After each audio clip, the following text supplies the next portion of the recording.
the 23rd of July, 2025. So we'll open with a karakia. Kia Chair and Councillors. Whakatakata hou ki te uru, whakatakata hou ki te tonga, kia makina kina ki uta, kia mataratara ki tai, he aka ana te arakura, he hio, he huka, he ho hu, ti hei mauri ora. Thank you very much, Mr. Chief Executive. All right, councillors, we've got our health and safety statement. We'll take that as read. And we'll move on to apologies. We do have a.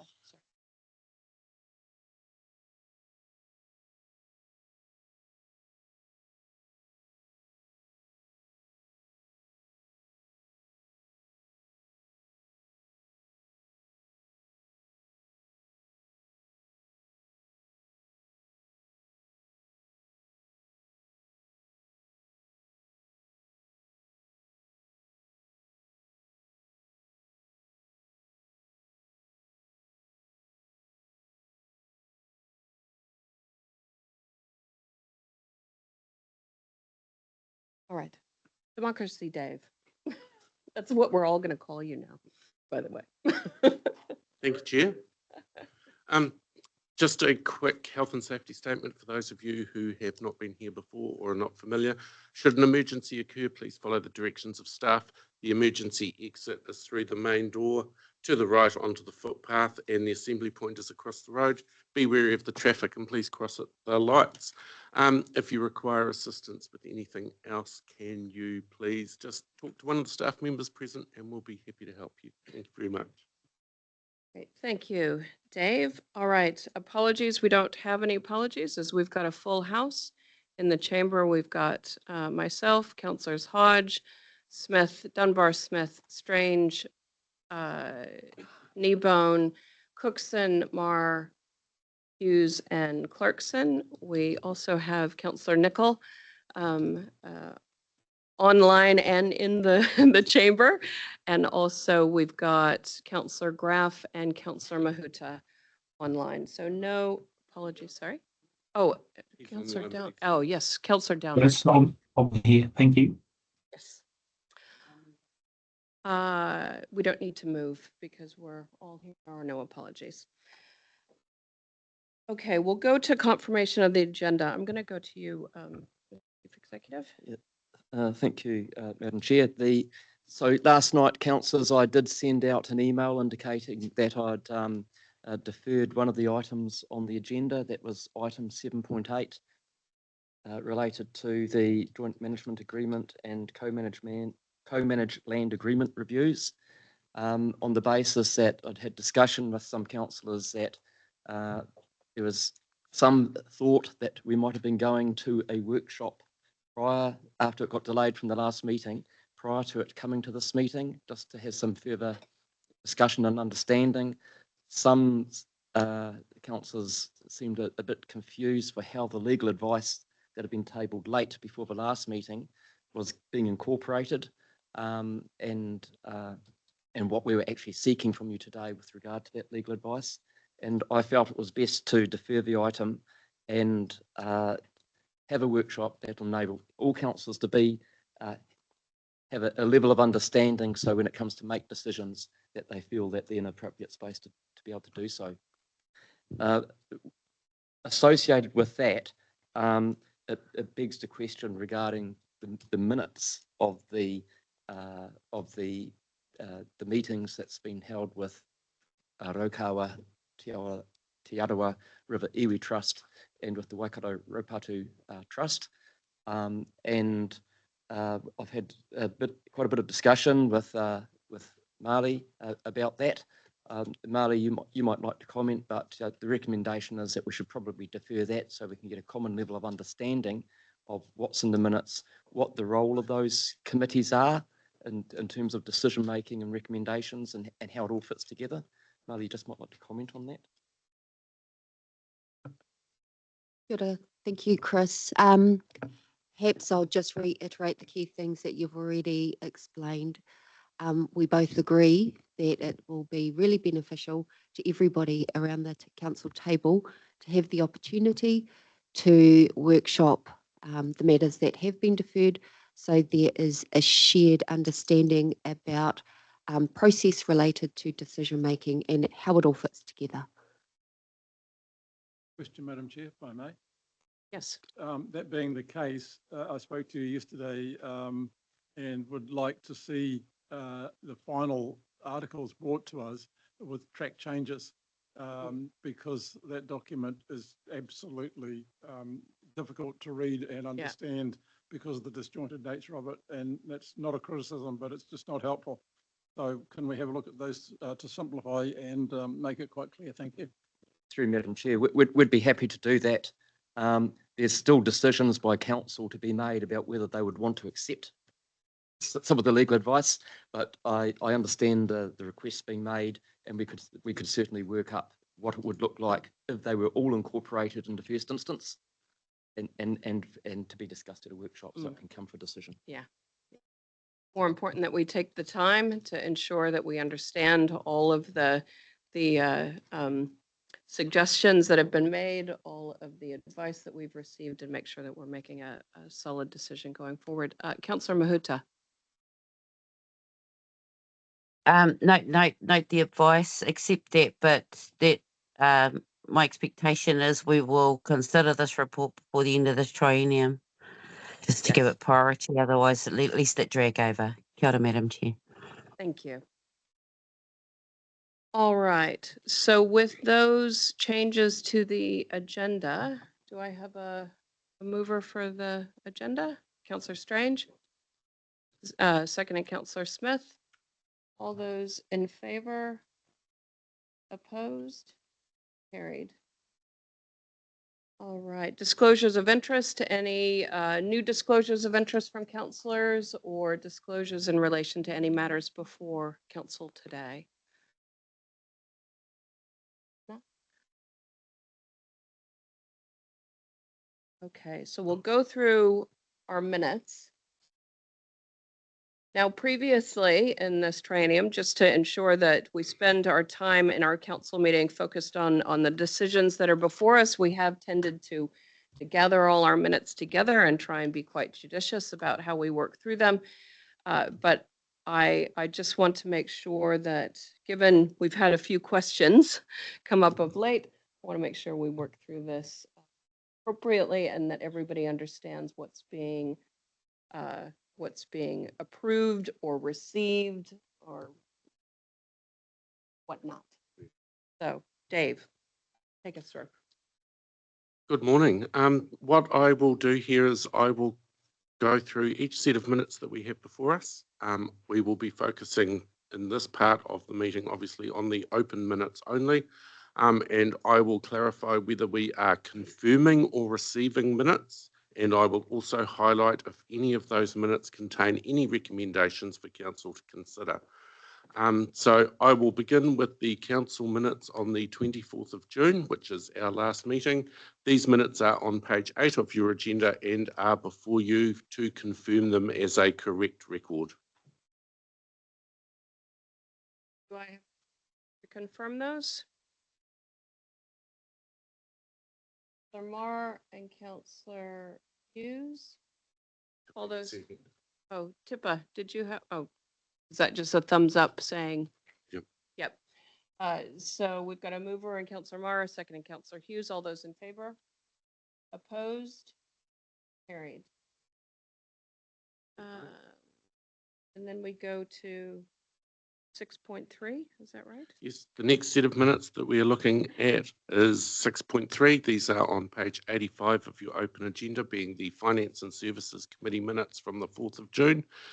These minutes are before you today to confirm as a correct record, and there is one recommendation to council, being approval of some forecast budget adjustments as set out in the report in the agenda, and also utilising the surplus for a number of initiatives as well. I can read those out if you would like. Yes. Happy to Councillor speak to Hughes? those, Madam Chair, or the Chief Executive might, because he's driving these. But really, these spending that's been by the Finance Committee is in order to make the organisation efficiently as part of the process. Attachment. The rest of it is for making sure that we're getting value for money. That was approved. Surplus that's able to be generated this year's operation, last year's operation. So yeah, Thank you. nothing much else to comment apart from, yeah, no, that's probably.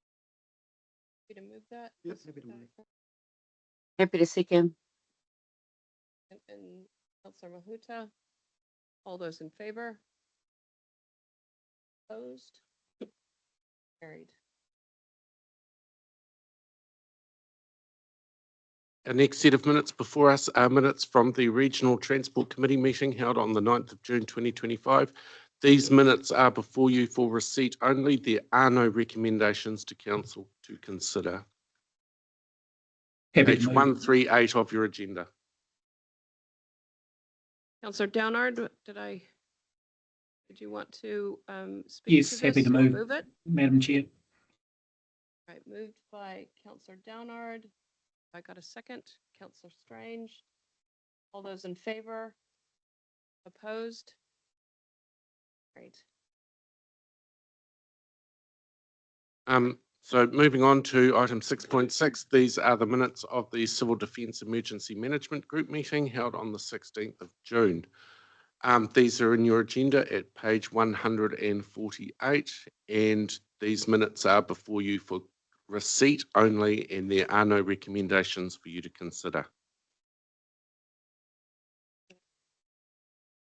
Sorry, and Councillor Hodge? I'm happy to second. Councillor Downard. Second. All those in favor? Opposed? Carried.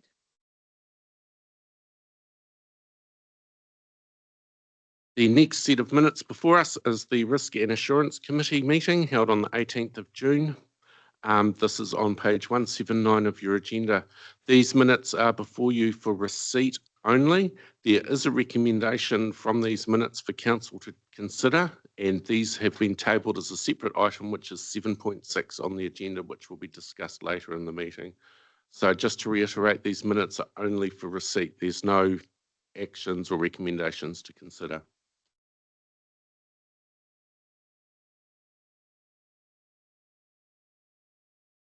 Second, and Councillor Clarkson.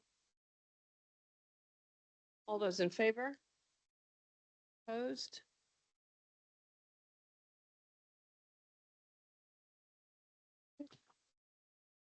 6.8, these are the Strategy and Policy Committee minutes from the 19th of June on page 191 of your agenda. These minutes are before you to confirm as a correct record. There are no recommendations for you to consider. And a second, and Councillor Hodge. All those in favor? Opposed? Carried. And the last of our minutes in the open section of the meeting before us today is the Integrated Catchment Management Committee meeting held on the 25th of June 2025. These are on page 203 of your agenda, noting that in the capital project update portion of these minutes that the resolution is incorrect, as we have imposed the current chief executive KPIs over what was resolved. So on the screen is the correct resolution that the Integrated Catchment Committee did resolve. And basically what they have done here is included two new items which are subject to approval for funding, by the way, into the capital project update captured under Chief Executive KPI number 5. Chris may wish to speak to this further. Yeah, through you, Madam Chair. Just like to note that my KPI talks about achieving an 80% delivery of a program that is that's approved by the Integrated Catchment Management Committee. And also my KPI specified 4 projects that must occur. That is still currently my KPI. I think what ICMC is doing here is saying as well as those 4, as part of the 80% program. I'd like these other 2 to have a little bit of attention as well. That's the signal, I think, to the director. And we note that they're subject to tranche 2 funding approval yet, but that there's an intent to get these projects underway anyway. Yeah, just wanted to reiterate that, Madam Chair, is that whilst they're subject to Kanoa approval and this funding has been sought, the intention is to do them. And if Kanoa is not there, they're going to be done anyway. All right. Any other comments or questions? Not? Got a mover in Councillor Smith and a second in Councillor Cookson. All those in favor? Opposed? Carried. All right. Now we go on to our items of general business. Wait a minute, you haven't done 6.1. Sorry? You haven't done 6.1. That No, was that one, that was deferred. the Kawa one wasn't deferred. That was, That's- we'll include that in the workshop that we're doing with the So the all JMA 3 material. are declared. But Okay, thank you. just to clarify, Councillor, if I can through Madam Chair, my recommendation was that all of the minutes be deferred so we can discuss. Okay. Not just the JMA, but how the recommendations or decisions made through the joint committees works with Reported back. council. So, yeah, thank you. Confirming the agenda with those removed. Yes, yes. All right, so we'll now go to item 7.1. This is on page 210 of your agendas. This is a notice of motion from Councillor Kneebone. Councillor Kneebone, would you like to speak to this? Thank you, Madam Chair. And can I take the liberty of not reading everything out because it's all there in front of us. But look, I'll just provide a little bit of context. Couple of points. First point is I respect the decision of council, but I do note, as we all did, that there were 2 voting members not present.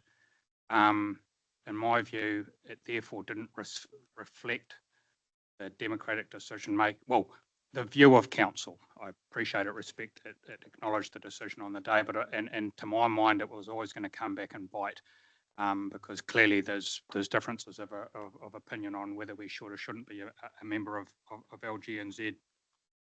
So yeah, point being, I don't believe that decision reflected the will of council as a whole. The second point, Chris, I acknowledge you made it really clear why you wanted us to make that decision, but the others of you that didn't, despite the opportunity by the chair, didn't explain on that day. And I've got to be honest, I've gone back and listened to the minutes. So there were only 1 speaker against that supported that motion. And I respect the decision, but I'm still a bit confused. And the reason is that I know, Robbie, you've gone to, and I'm not trying to say it, you've gone to lots of LGNZ stuff in Zone 2. I note that 2 of you guys were down to go to the regional sector conference, which tells me that you must see some value in it. And I note that you guys only pulled out after that decision was made. So I guess the point I'm making is that I'm still not 100% sure as to why that decision was made. From a personal perspective, I acknowledge that we're a big council. We possibly could go it alone, just as Auckland has. But my view is, and in my constituency, Otorohanga with 3,000 urban ratepayers, Waitoma with 3,000 urban ratepayers, they're not big councils. They can't go it alone. I think we've got a responsibility as one of the bigger councils to work collectively on issues where it's beneficial to work collectively.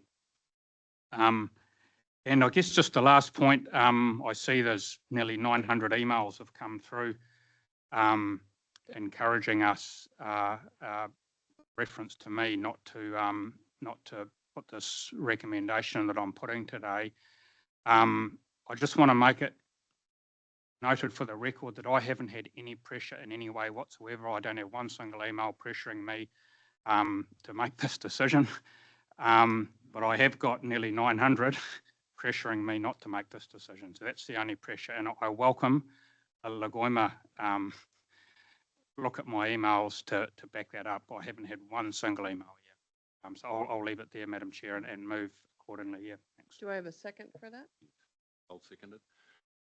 And can I speak briefly? Do you want to speak as a seconder now, or do you want to wait? till the end? I'll reserve it till a little Sure. later. Yeah. All right. I've got, Councillor Marr. Thank you, Madam Chair. I oppose this new motion. I raised the question in the motion that is before us where the statement is backing this new motion that several councillors weren't involved. Stu, you've just qualified that as basically incorrect information. There were obviously 12 votes recorded. There were 13 people that heard the process that we went through. And also the other item that you quote there as reasoning is the benefits of LGNZ. Now, as I spoke on the day, this is quite a costly membership. I did ask for some more information. It's now been disclosed that there's another at least $6,500 last year added to that 122. We've also discovered that staff have spent 554 hours on the Te Korawai review. Now, that's a horrific amount of staff time that we weren't aware of originally. Also, looking at the benefits that LGNZ themselves proclaim, there's a number of things. They say that they save councils and ratepayers money by supplying templates, standing orders, code of conduct, various governance guides. These all exist within WRC already. It's not something that we need to lean on LGNZ to provide for us. Develop policies and submissions. Now, WRC has in our Science and Policy and Information Directorate 17 policy writers. So again, and we also have skills also in finance and community and services and ICM of policy writers. So again, I reject that as a reason to belong to them. They do network, that is true, but we also are a member of the Urakaihika, which is more regionally based and I believe is more relevant to this council. They're a Kona now. There are over 1,400 elected councillors and mayors in the region, and only 500 actively use the Akona system. 200 are made use of the skills analysis tools, and a number of them have access to e-modules. So again, that's less than a third of the number of councillors and mayors, etc., around the country. So the benefits just aren't there for me. LGNZ's money management, we saw them lose over $500,000 in 2023. We saw them lose over $250,000 in 2024. They are now back in the black by $5,000 this year, so possibly good news in that space. They're also $1 million less in the bank than they were in 2024. That Te Korawai, that has lost money every single year for the last 3 years, 189,000 in 2023, 125,000 in 2024, and 81,000 in the last year. This isn't an organisation with any financial acumen as far as I can see. So I'll leave it there. They do commission research and stuff like that from Infometrics, but as we all know, we get this information correctly ourselves. We've had Brad Olsen talk to us on a number of occasions. So again, something that I don't see real benefit in. And for those reasons, I won't be supporting this motion. Thank you. Councillor Strange. Thank you. Yeah, as the original mover of the motion at the last council meeting, happy to support motion on the table as well. Yeah, it's fantastic that we're hearing rationale from those against this motion today. As Councillor Nanny-Bone said, it was disappointing to not hear any debate last time or much rationale last time at the original decision. Yeah, just want to pick up on a few points that you've made, Councillor Marr, around Te Korawai. It's my understanding that you're a member of CERC, as are many of the others who are voting against this motion. And it's also my understanding that at CERC, you oversee things such as Te Kura Wai, and that sort of thing. So I find it intriguing that at this stage you're against Te Kura Wai when for this whole trinium you've been for it. That would be my first point. When things get tough and we see things that we don't agree with, is it a good thing just to walk away, or is it better to stay and influence? In my opinion, leaving LGNZ at this time when there's strong central government political backlash, especially against regional councils, going out on our own is not a wise decision. We need to be in the tent. We need to be in there influencing, making decisions, and not walking away when things get tough. As Councillor Kneebone also said, you know, regional leadership is about, as a bigger council, showing our smaller councils that we know the way forward as well. And LGNZ provides that leadership for us as well. What hasn't been mentioned though is the staff benefits. You've talked about, Councillor Ma, our in-house staff capability. Probably what we don't see is all the benefits that are provided to staff in our very stretched directorates such as democracy. Especially coming up to local elections as well. Next trinium, we may have some new councillors around the table.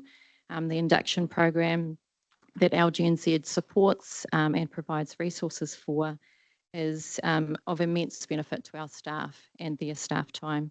I don't believe that we have sufficient in-house capability in that area, and LGNZ does provide wraparound support in that.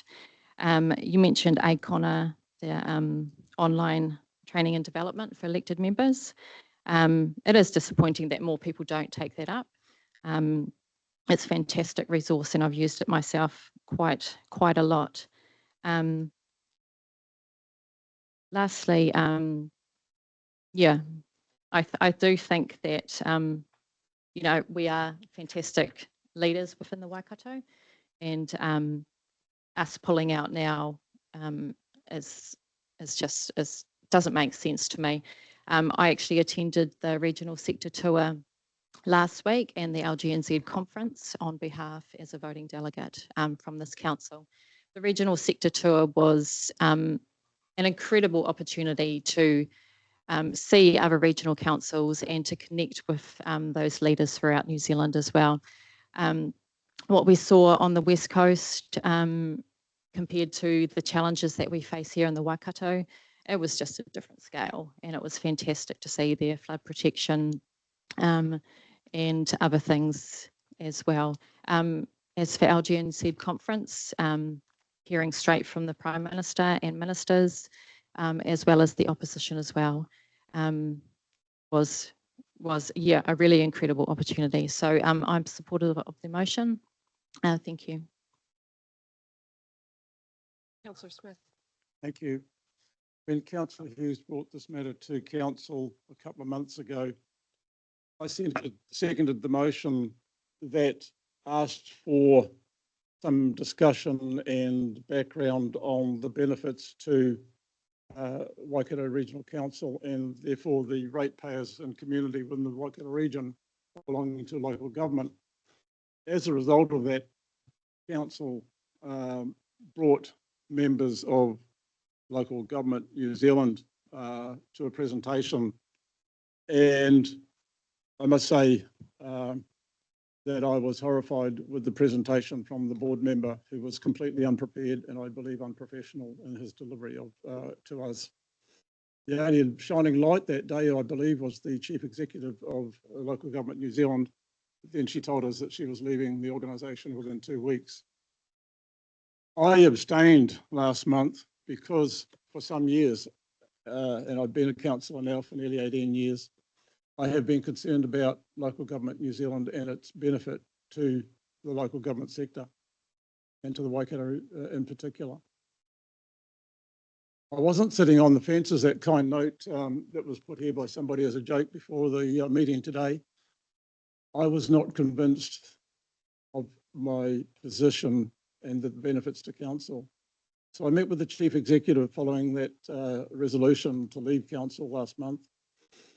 And I was of the still very much undecided, but something the chief executive said to me was that he believed, and I'm sorry if I misquote you, Chief Executive, but there was benefit to us, the council being a member, for the benefits gained from the regional sector. On that basis, but only just, I signed a notice of motion to bring this matter to the table. Subsequent to that decision to sign that motion, I have actually lost confidence in local government New Zealand. And I'm not going to go into detail, but the reality is I can no longer support the notice of motion and will not be doing so today. Thank you. Councillor Hughes. You've got phoned, rung and emailed me. Thank you very much, but I've ignored it. I've come to my own decision and it's based on my own thoughts. Thank you very much for the pressure. Was it worth it? Thank you, Madam Chair. Firstly, thanks to Councillor Kneebone for acknowledging that I did actually speak to the motion last time, and also for the kind offer to take the his attendance at the recently held Local Government New Zealand. So thank you, Stu. Going on your tab would have been good if you were going to pay all my expenses, but so be it. As the original mover of the motion, nothing has changed as far as I'm concerned. I believe Local Government New Zealand has become extremely political, has swung far left and lacked professionalism. The President has lost touch with reality and does not represent the views of my constituents. I talk within the community. This is a very strong message that Waikato Regional Council should get out of LGNZ as soon as possible and reduce costs accordingly. I believe if LGNZ continues to exist, it needs to reevaluate itself and is not committed to being, as it is not being committed to being under the new government at the moment. They are ignoring the direction of travel which is being signalled. The organisation's job was to represent local government to central government to obtain the best outcomes and provide professional guidance and upskilling. Its focus is on education and professionalism. From what I see and hear, I believe that professionalism is lacking from LGNZ. LGNZ needed to be non-partisan, and in my view, presentations at its 24 and 25 conferences were largely, although not entirely, pushing a certain agenda, for example, opposing the government's suggested rates capping initiative. LGNZ is ignoring the sentiment of a large proportion of its membership. It is far more efficient for Waikato Regional Council to advocate directly to the government through local MPs and other MPs who visit our region. And I can assure you they are very happy to listen and to engage with us. Therefore, nothing has changed for me. I cannot support continuing membership of Local Government New Zealand and will be voting against it accordingly. Thank you. Councillor Mahuta. Kia ora, tēnā tātou, to the chair hoki, moe nei kōrero. I support the resolution. I guess as one of the longest serving members at this table, I've accessed Local Government New Zealand at least 3 to 4 times to help with matters that were at our table. For example, the Gisborne District Council provided their treaty advice when we were struggling as a council with our own. I've accessed Te Maruata resources to support me as an individual Māori member of council, and we've grown that forum since I've been there. I understand the sentiments and governments change from time to time as well as their direction, but the fact that we wouldn't have a peak body speaking for us into Wellington makes no sense for me personally. If it was the case that we have all the resources in our council to make the decisions of council, I fail to see why after 3 years and in JMAs, we need to have workshops about them. If I was to follow the logic of councillors sitting at the table, if we have all our own embedded advice, why aren't we listening to it? Sometimes we do need to know what the rest of the nation is doing, and I don't think we have strong enough regional relationships with our own TAs to say we're providing leadership at our level, let alone not joining with other regional leaders. So moko ake nei, I'd support the resolution. West Day members, kia ora. Councillor Dunbar-Smith. Yes, I voted to leave Local Government New Zealand, and I continue to hold that stance. I'm interested in reducing unnecessary expenditure, and this, to me, the money spent on Local Government New Zealand is not worthwhile. I note that Auckland and Christchurch have already left, and that we have the regional representation through Te Irikihika. But also, I've been concerned about Local Government New Zealand since the Stop Three Waters campaigns. It's been increasingly a pro-left organisation, and this is not my opinion. This is the Waikato Times quoting Bryce Edwards, who said that LGNZ is increasingly perceived as aligned with the liberal pro-treaty side of the public debate.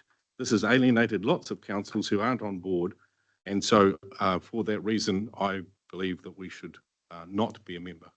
Thank you. Councillor Nicol. Kia ora, everyone. I see that there are people around the table who don't see value in many parts of LGNZ. I think the debate, sure, have it. I think it's the wrong time in this triennium to have that debate. I think that the councillors of this council have benefited from everything from the induction, throughout conferences and so forth. If the next council, early next triennium, wishes to make that decision, power to them.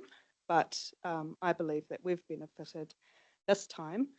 I think we run the risk of councillors next triennium perhaps taking up opportunities with LGNZ and having to pay a higher cost because there are non-member joining options of various things, and we know councillors do what councillors want to do. So I just worry about the savings not being quite as quoted. And on the numbers as well, I see the number 122,000 quoted a lot, but actually it's 80,000 or just over, which is the base fee. The other things that we've chosen as this council to do, whether it's te korowai or going to events and so forth, are individual decisions. And so I have no problem with the base fee to give the next council the opportunities and have that council make those decisions one by one as we've had the benefit of doing.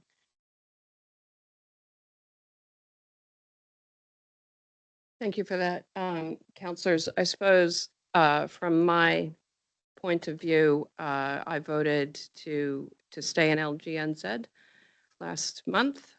My view remains the same. When I think about, as Councillor Murray, you talked about Te Ura Kahika, I think we need to remind ourselves that Te Ura Kahika is an operational organization. It offers no opportunity for governance to come together. And that is what the regional sector through LGNZ offers. And so I don't think it's a matter of that will suit our needs. I suppose the other thing I focus on, and if we're talking about value for money, one of the things that LGNZ conferences, regional sector group, Zone 2 offers is an opportunity to bring together elected officials from across this region. And we all know how big and complex this region is. We have more local government than any other region in this country. So the opportunity that LGNZ gives us through Zone 2, through regional sector, through conferences, through the all of government gatherings that all of local government gatherings that they host, is it gets all of the Waikato in one room. And so if we want to talk about cost effectiveness and efficiency of being able to get around this entire region, that's what LGNZ offers to this council. And I think when we look over this triennium of the progress we have made as an entire region coming together, some of that has happened because of the relationships that have been built through the opportunities that LGNZ offers, bringing everybody together in a room. The other thing that I see as really positive with regional sector group in particular is the access, and I said this last month, the access to government officials and the access to ministers. And what's really powerful about that construct in terms of that access, as opposed to us as a single council contacting ministers or ministerial officials, is that those officials and those ministers that come to regional sector get the totality of the view across all of regional sector and unitary. And so the ability to influence direction is much stronger in that context than Waikato Regional Council asking for a singular meeting. When we talk about the training opportunities, and I do find it interesting that some who are voting against this membership have been some of the the most involved in taking up every opportunity, raising their hand to attend every single conference, speaking openly about the value of the infrastructure symposium. It's interesting to me that now all of a sudden, at the very end of the triennium, we now don't see value in something that we have attended many, many times. So I think it's an interesting change of position. I suppose the other training opportunity I would just highlight is that next triennium, LGNZ is going to offer a chair's school.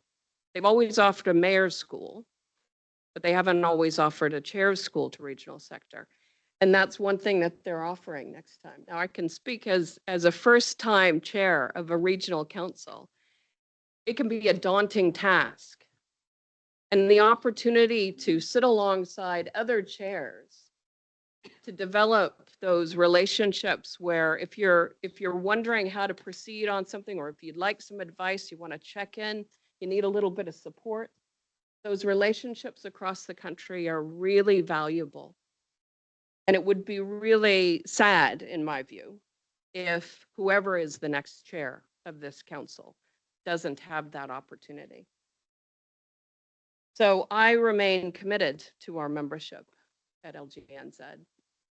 I think that, as Councillor Nicol has raised, to leave at this last moment really does not create an opportunity for the next council to make their own decision around what they choose to engage with and take up the opportunities. Personal support for personal growth and development, for professional support, growth and development, and for the collective of not only this council, but this region in all of its complexity. So that's my point. Councillor Marr. Thank you, Madam Chair. Just a couple of things in listening to the input that's been going on around the chamber. I just note that you know, some members are being critical now that we are this late in the triennium, but to me, it means that councillors have exposed themselves to 3 years of LGNZ, and that is what they're basing their opinions on. It would be no good for the new council to come in completely green and then try and make this decision. You need that exposure. Secondly, we belong to the Merrill Forum. We've seen from the CE and Councillor Catch-ups that the chair, yourself and our CE attend a lot of stakeholder groups and that sort of thing. So I think there's a lot of that work goes on, and I congratulate you for the amount of effort you guys both put in. There's an incredible amount of meetings and in front of ministers and in front of all sorts of important stakeholder groups. So we do get that exposure as far as I'm concerned. And I just have one other question. It's my understanding, and if someone can correct me or tell me the cost, but I believe we flew a director and a consultant down for the Super Steward Award that we didn't win. That is correct. No, it's not fully correct. I asked for a staff member who was closer to the project to be able to be there in case we won the award, because there was no prior notice whether you won an award or not. Director Greg Ryan came down for that event and attended the award and dinner after. A contractor paid his own way to go down to the conference in his own accommodation. We did pay for the contractor who is intimately involved with the project to be able to attend the award and the dinner that's straight after. So partly true. Okay, no, thanks for that clarification, Chris. Yeah, it's just for me, you know, when we saw how important the costs were and the issues that were for some of us councillors, that we had our CE and 2 other councillors in that space and could have attended, I find it hard to justify the need to fly a ELT director down and then also support a contractor. Thank you. Councillor Cookson. Thank you, Madam Chair. I'll take it that some of those points that you made just previously were pointed at me. I was a first-term councillor that's fully immersed myself in this organisation over the last 3 years, and every opportunity I've had to learn more and become a better councillor I've taken on board. And as my councillor next door to me just said, that as new councillors, we've gone out of our way to make sure we understand the workings of this organisation and how we can become better councillors. But still, after all of that, I still believe that I believe that being part of LGNZ does not fit within this council anymore. And that's where I leave it. Thanks very much. Councillor Strange. Yeah, not to labour the point, but just with the recent regional sector tour and LGNZ conference and the late pulling out from 2 members around this table and the costs incurred due to that late pulling out, I imagine yeah, would be quite significant as well. So yeah, if we're talking about cost efficiencies and saving the ratepayer money, perhaps earlier decisions could have been made around that attendance.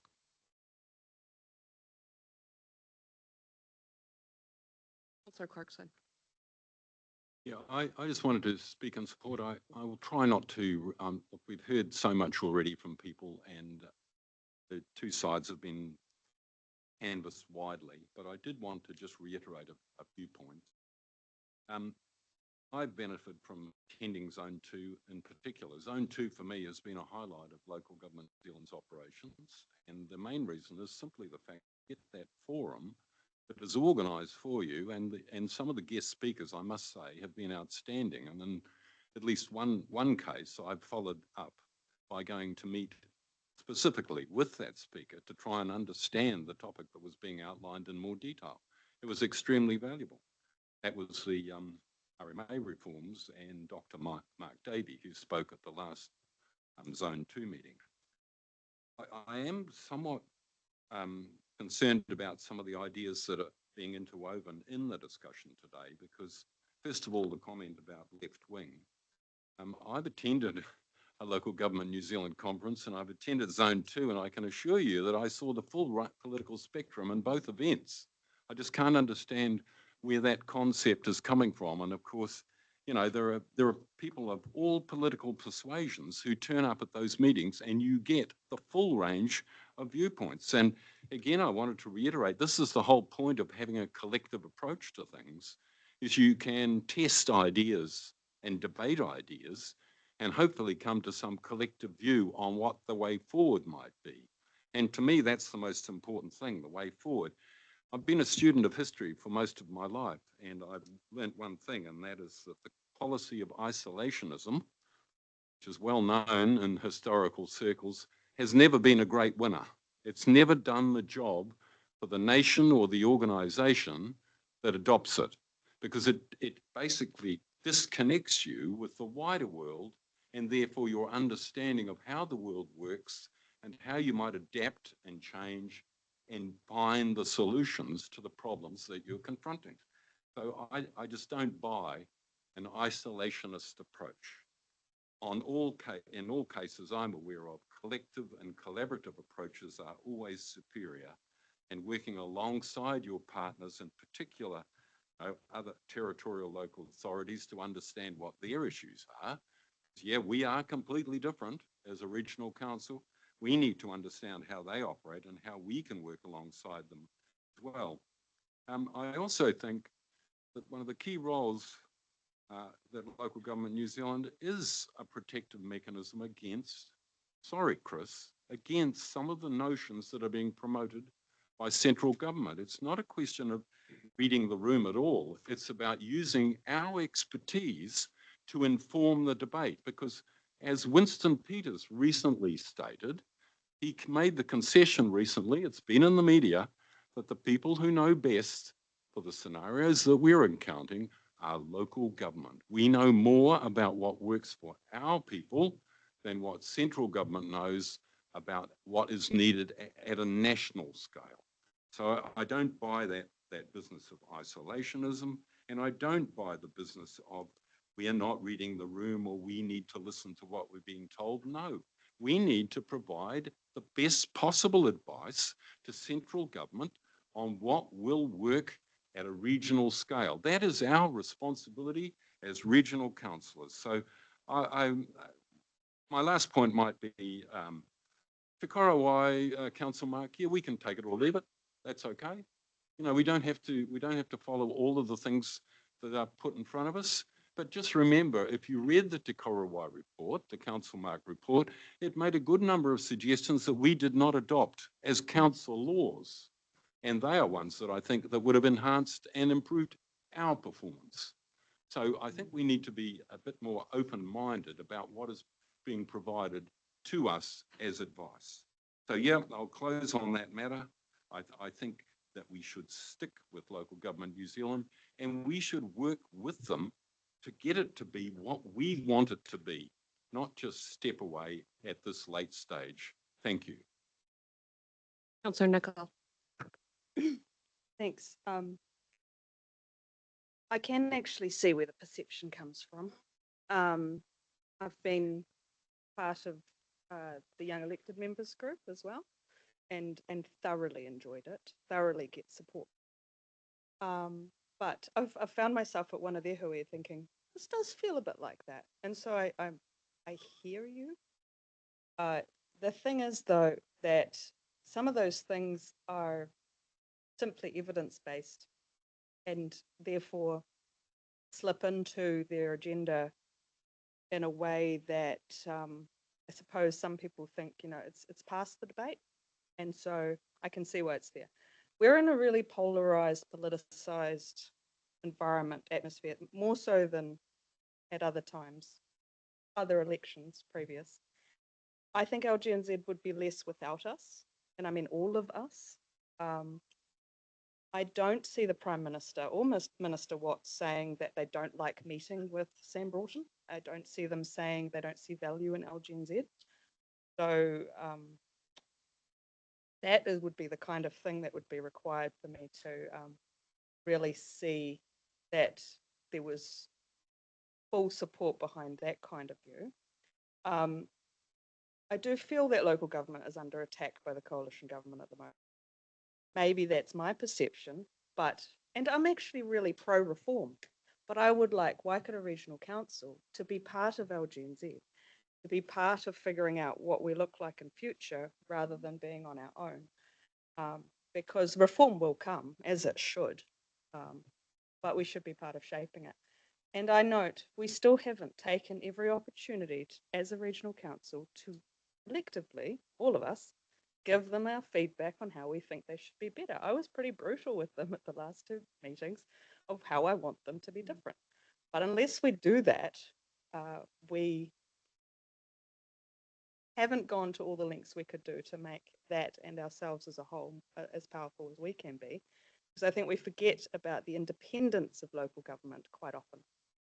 And I think it's a great thing that we have 2 levels of government in New Zealand, or you could argue 3, that do have some of that independence to help hold each other to account. Still supporting the motion. Councillor Kneebone. Well, I just want to provide a quick wrap-up comment. Is it appropriate now? Is everyone finished? Yep. Yep. Hey, in the assumption, and I might be wrong, that this goes through, and also in the assumption that the majority of this council are back next year, and I might be wrong on that, including me, who knows. Could I suggest that, just noting what some of you have said, and particularly you, Robbie, that we make an effort next term to try and formalise some of our concerns with LGNZ, because it's my understanding we haven't given them any formal feedback in terms of critiquing or criticisms or issues we've got. And that's one of the reasons I'm promoting this, is just to pull the pin without giving them any formal complaints as such. I don't think it's a very practical way to do things. So I just make that request, please, going forward and wrapping up here, that we would make an effort as a council, identify what our issues are with LGNZ and put them in the form of a I don't know, complaint raising issue. You guys know what I'm saying. Yeah, well, perhaps we can do it today too, or not today, but perhaps we can do it before we finish here. Yeah. Nice. I suppose the last comment I'd make is I reflect on how successful this region in particular was around securing central government funding for Before the Deluge. That was a piece of work that the regional sector pulled together. That was a piece of work that helped fund our flood infrastructure to continue to protect our communities, to continue to protect our productive land. And that is something that if we were to have tried to do that on our own, I don't necessarily believe we would have been successful. But because all of the sector came together in support of each other, that led to a real positive outcome for this region. So with that, Can we have division, please? we've got a mover and a seconder. Democracy, Dave. Do the division. I don't know that I've ever had this much to say in a meeting, but let's see how we go. So a division has been called. Just to clarify, if you support the motion, council will be LGNZ members. If you oppose the motion, council will not be LGNZ members. So I'll call your names now, please, one at a time. Can you use your microphones and please clearly indicate whether you support, oppose or abstain from the motion. Councillor Strange. Support. Councillor Clarkson. Support. Councillor Cookson. Oppose. Councillor Downard. Oppose. Councillor Dunbar Smith. Oppose. Councillor Graff. Oppose. Councillor Hodge. For. Councillor Hughes. Oppose. Councillor Kneebone. Support. Councillor Ma. Oppose. Councillor Mahuta. Support. Councillor Nicol. Councillor Smith. Councillor Story. Support.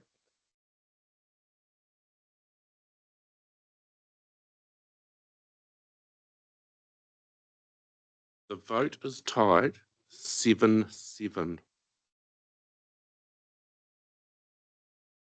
So Waikato Regional Council remains a member of LGNZ through the end of July. We have been a member of LGNZ this entire triennium. I remain in support of our membership, and I will cast a casting vote for the motion. On that basis, the motion is carried. All right, thank you very much, councillors. We'll now go on to, we've got an addendum to the agenda that, I don't know if we refer to this as an item. Item 7.9. We're going to skip forward to that. So this is the Waiora. All right. Well,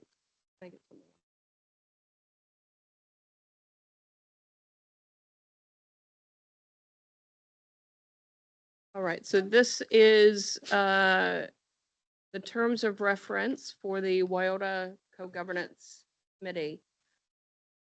Molly, would you like to, or shall I go to the presiding chair of that meeting? I'm happy to take it as read.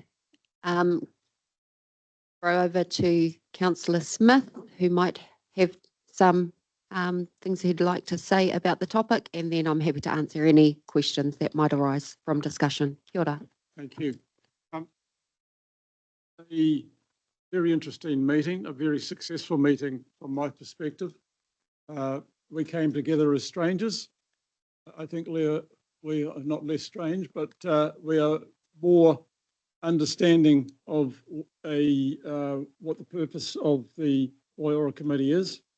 There was an acknowledgement within the room that the government had announced changes to legislation going forward, and we needed to wait for those changes before we made any real progress other than adopting the terms of reference. So in an unusual move, in agreement with the co-chair, Maria Nepia, we cleared the room, and the 10 members, the 5 iwi representatives and 5 councillors, discussed the terms of reference. It was an honest, open, and at times tense discussion, but at the end there was a greater understanding of the positions of council and of the iwi. And I think a great deal of respect for each party was achieved.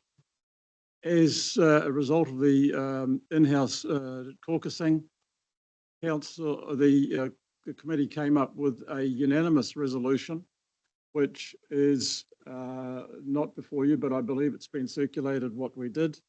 Minor changes to paragraph 4, minor change to paragraph 8, and an addition to paragraph 9 that brings the matter back to full council and to full iwi boards should there be a dispute if all else fails. So there was no significant departure from the intent of what the terms of reference are, and I would be happy to move the resolution, just making sure that it's not been changed, so, and ask for unanimous support around this table in a way forward, and it would be a credible signal to not only our treaty partners but also to the community that we are on the right track. Thank you. Councillor Kneebone. Oh, you can. Do you want to second it? Sorry, Me? what are we? I'm offering to second it if Kata didn't want to. But. So I've got a mover in Councillor Smith and a second in Councillor Kneebone. I just have a quick Yes, question. Councillor Hodge. So I guess this is directed to probably Marley and the chair, through the chair. JMAs, and particularly this particular committee, in around myself and Tipper's conflict of interests.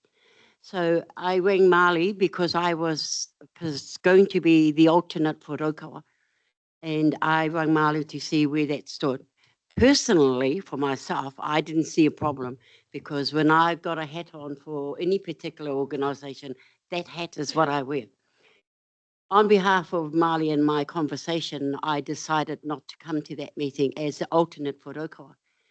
I need to understand, if that's not in the terms of reference, where I stand as far as JMAs are concerned and this particular committee, and also Tipper, because I don't want to get to a committee meeting and find you're a chair, you can't be an alternate for Raukawa. So I need to understand that, Chair, hence why we had no alternate at that meeting the other day, because there was supposed to have been myself. And due to the conflict we're having around this table of conflict of interest, I decided it was better not to have an alternate at that time. I just speak, if I may, Madam Chair. Sure. Councillor Clarkson was overseas and landed about 10:30 during the meeting. I had tried to contact him, but obviously he was in midair. And so Councillor Nicker was unavailable with her recent, and congratulations to you, gentlemen. And Councillor Mahuta was asked as the cascading alternate. She admirably represented council interests. I did not see that there was any conflict, and no conflict was raised within the room of her presence there. In fact, I commented to my wife after the meeting that her presence was beneficial to the meeting progressing. So I don't see it as an issue, to be honest, Madam Chair. I respect Katarana's statement and that she would act accordingly to her elected position. So, and if EB were to appoint alternates, we have done the same. So I do not see, so long, it's over to the member to be up to date. And then I noted Councillor Range was present. Councillor Downard had indicated he may have to leave the meeting early, and Councillor Strange had been present and would have been au fait with what's going on. So we would have had continuity. The reality is, we all have wear different hats from time to time. So I would support it being there, but that's Furukawa's position. Thank you. Thank you. Councillor Dunbar-Smith. Yeah, I don't support this committee. When we were discussing this in December 2024, we were told that this combined co-governance committee would look at the freshwater review. The alternative is 5 separate joint management committees that will convene independently. I've been observing the JMA minutes, and we are continuing to have separate briefings for each of the JMAs on freshwater policy. So we're doing 5 of those plus this committee as well. This committee is not a JMA committee as per the legal opinion. It's a political decision to bring this together. And I personally don't think it should be called co-governance. It's a co-management committee. So I won't be supporting it. Councillor Clarkson. Yeah, I just wanted to give my sincere thanks to Noel for stepping in the way that he did. And yes, I was still slightly mid-air at the time that the meeting started. And we know there was an issue with that particular date. I'd already made an arrangement to be away overseas. So I missed that meeting. I just wanted to thank Noel for that. I am somewhat concerned to hear what Councillor Dunbar-Smith has just said, though, because it appears to me to be relitigating something all over again that we've already heard several times. But also the reason that we are still reporting individually to all of those committees is that Te Wairua hasn't actually functionally started until the terms of reference are confirmed. So I think it's being a bit harsh to expect them to be operating now and doing that, you know, that one reporting route, because they haven't actually started functioning until the terms of reference are passed.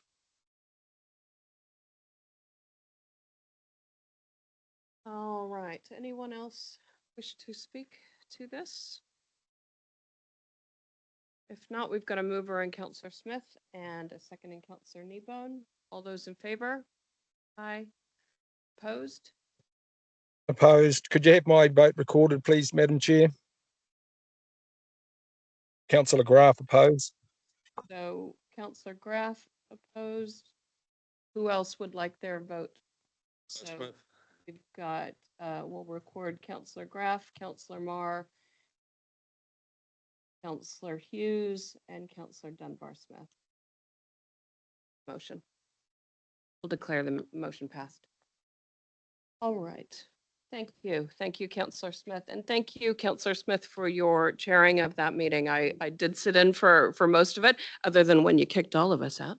And I just want to thank you for helping usher that process through. It's much appreciated.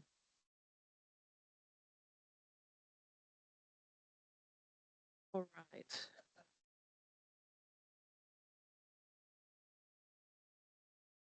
I think with that, we'll take a break. We'll adjourn the meeting. We'll come back at 11 o'clock. All right. Thank you.